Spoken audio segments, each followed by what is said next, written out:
Lord, never forget the promises you made to me, for they are my hope and confidence. In all my affliction, I find great comfort in your promises, for they have kept me alive.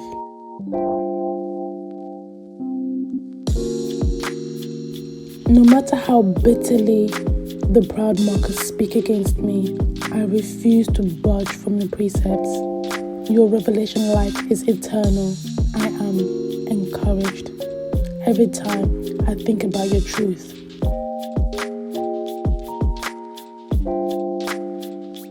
Whenever I see the wicked breaking your laws, I feel horrible. As I journey through life, I put all my statutes to music. They become the theme of my joyous songs.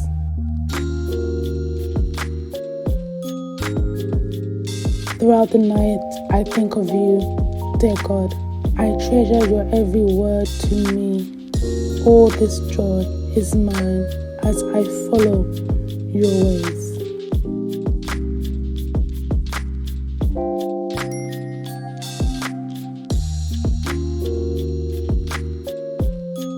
The next day, Jesus walked past where John and two of his disciples were standing. John, gazing upon Jesus, pointed to him and prophesied, "Look, there's God's sacrificial lamb." As soon as John's two disciples heard this, they immediately left John and began to follow a short distance behind Jesus. Jesus turned around and saw they were following him and asked, "What do you want?" They replied, "Rabbi, where are you staying?" Jesus answered, "Come and discover for yourself." So they went with him and saw where he was staying, and since it was late in the afternoon, they spent the rest of the day with Jesus. One of the two disciples who heard John's words and began to follow Jesus was a man named Andrew. He first found his brother Simon Peter and told him, "We have found the Anointed One," which is translated, the Christ. Then Andrew brought Simon to meet Jesus. When he gazed upon Andrew's brother, he prophesied to him, "You are Simon, and your father's name is John. But from now on, everyone will call you Cephas," which means Peter, the rock. The next day, Jesus decided to go to Galilee, where he found Philip. Jesus said to him, "Come and follow me." Now Philip, Andrew, and Peter all grew up together in the village of Bethsaida. Philip went to look for his friend Nathanael and told him, "We found him. We found the one we've been waiting for. It's Jesus, son of Joseph from Nazareth. He's the one whom Moses and the prophets prophesied would come." Nathanael sneered, "Nazareth?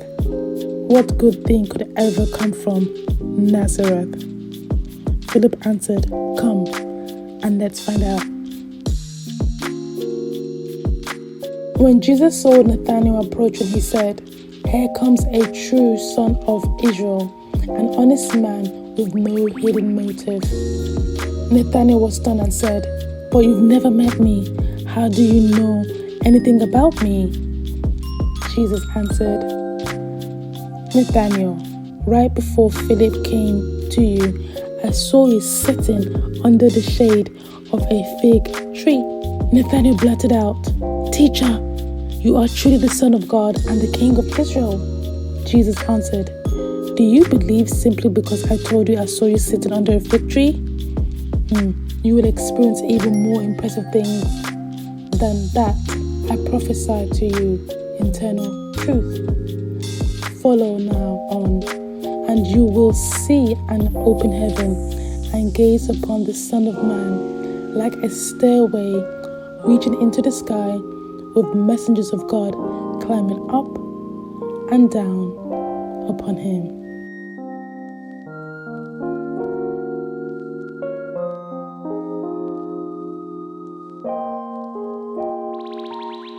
For men's hearts are just like the soil that drinks up the showers which often fall upon it. Some soil will yield crops as God's blessing upon the field.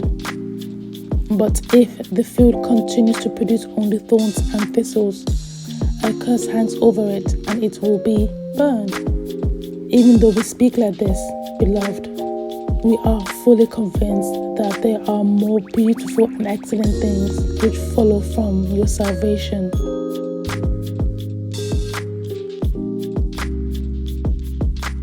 For God, the faithful one, is not unfair. How can he forget the beautiful work you have done for him? He remembers the love you demonstrate as you continually serve his beloved ones for the glory of his name. But we long to see you passionately advance until the end and you find your hope fulfilled. So don't allow your hearts to go dull or lose your enthusiasm, but follow the examples of those who fully received what God has promised because of their strong faith and patient endurance.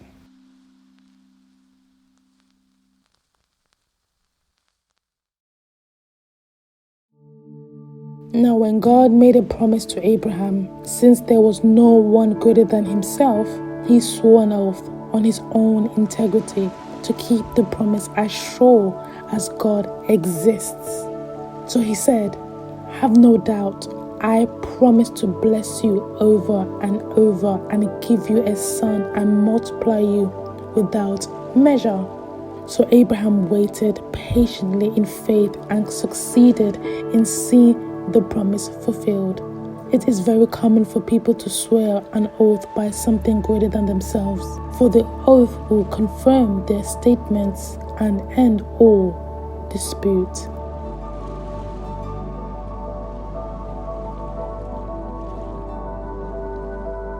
So, in the same way, God wanted to end all doubt and confirm it even more forcefully to those who would inherit these promises.